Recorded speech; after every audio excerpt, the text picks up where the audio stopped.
Isa itong Mantigui Island sa mga dinarayo ng mga turista guys dito sa island ng Camiguin. O nakaseparate island naman itong Mantigui guys. Pero ang ganda ng wish nila guys. Marami kang talagang pwedeng puntahan dito sa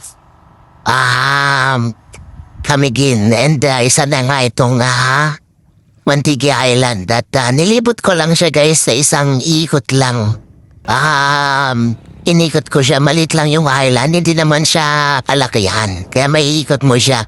Kung sasabihin mo lakarin yung buong island, palibot. At ang ganda ng beach nila, ang linaw ng tubig at napakaganda ng mga coral guys. Talagang napakaraming magagandang mga corals at napakarami nilang mga isda guys. Ang sarap mamana. Laki rin kasi akong dagat guys sa province ko sa Ilocos.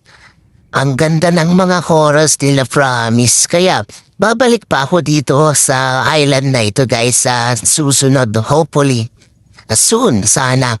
At isa pang bagay, makikita mo dito sa island na to yung Mount Hibok-Hibok na yun talaga ang isang sasadyain ko guys na akyatin. Kasi napaka-diverse ng kanilang flora and fauna. Tara guys, punta na dito.